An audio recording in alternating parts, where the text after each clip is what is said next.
Hi there. I have to move out of my apartment tomorrow, and I have absolutely no idea where I'm going. True story. I mean, I have some ideas, but I have nothing fixed. And the last 3 weeks have been such a roller coaster. I can't even tell you. It's just been, I've probably talked to about 10 different people about potential house sits, both in my area and all over the country. I even looked at one in England. I have looked at intentional communities. I went and visited this community house outside, about 30 minutes outside of where I am.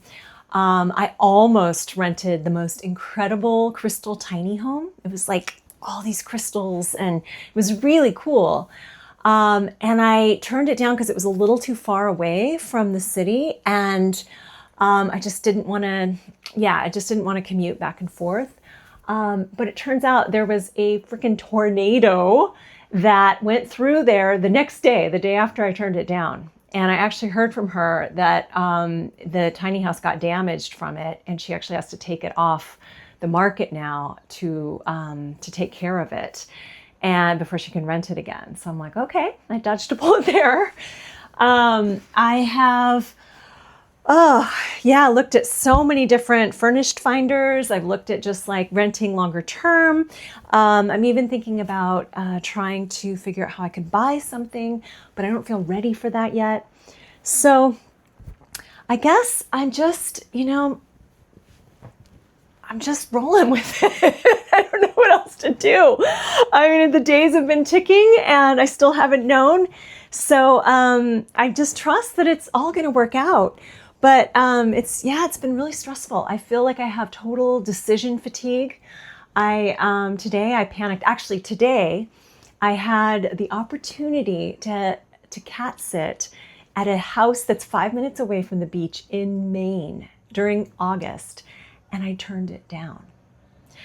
And honestly, like, I feel relieved. Like, after I took it off the table, it was like this sigh of relief because, she wanted me to commit right away, and it needs to flow with my other plans. And I don't know, it was just like causing me a lot of stress. And so I felt immediate relief when I decided not to do it, but I know I'm going to have FOMO. So anyway, the plan that I have, I mean, it's not even really a plan. The idea that I have at the moment is that I'm going to get in my car tomorrow and I am going to drive north. And I think I'm going to drive to somewhere in West Virginia. And actually, this is really interesting. I was looking at what was halfway between here and the Omega Center in Rhinebeck, New York. And there was a place called Paw Paw, Virginia, West Virginia. And so I was looking at Airbnbs to drive like halfway and stay in an Airbnb in Paw Paw, West Virginia. And today I played pickleball with this guy, and he had a shirt with a Clemson tiger paw right here, and he had the hat with the same paw on his head. I was like, okay, if that's not a sign to go to Paw Paw, I don't know what is. So I think I'm going to go to Paw Paw tomorrow, and then continue up to either New York City or the Hudson Valley, and I will do a retreat at Omega. It's so expensive, that's the thing, but it is vocal improv. It's with all of these leaders who used to be in the original group with Bobby McFerrin. And it is so joyful. Like, I've done that before in the past. I would love to learn how to lead groups in it.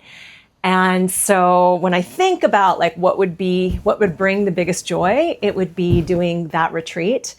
So that is something I am definitely most likely to do. We shall see. The price tag is is up there. So yeah.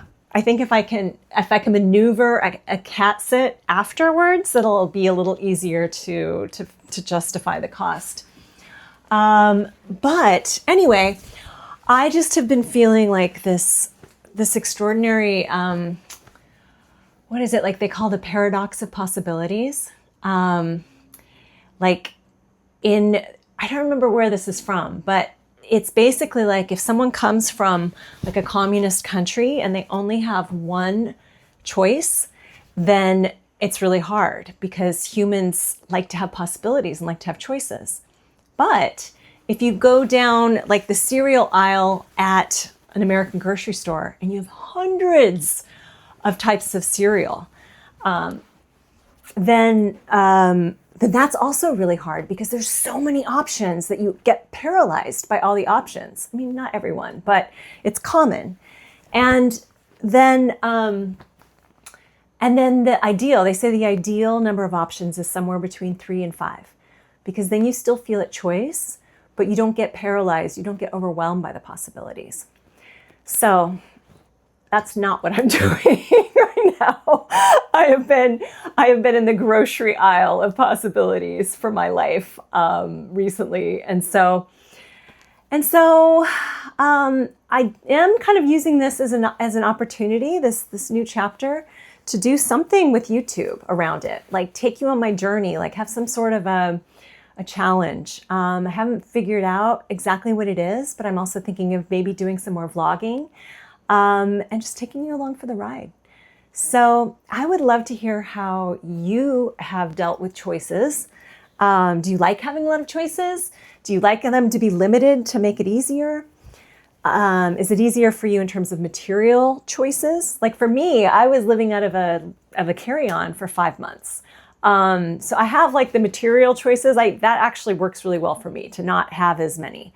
It's been nice to be in a home for 4 months, and especially one that's been furnished, and that I could take some of my stuff out of storage and have a little bit more.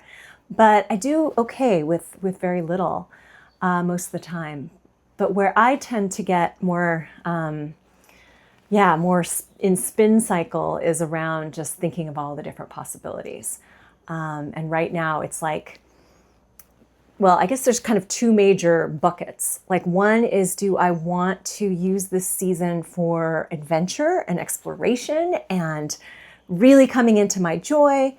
Or do I want to create more stability and more roots and more community, and to really focus and hone in on growing my business and on working on this YouTube channel? And so I'm kind of between these two, and I know they don't have to be mutually exclusive. In fact, I really hope to be able to blend them.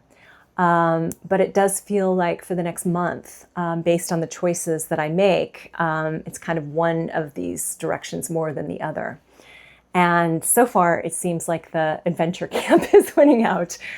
But we shall see. We shall see where I end up, and I will take you on the ride, and I would love to hear your relationship with choices.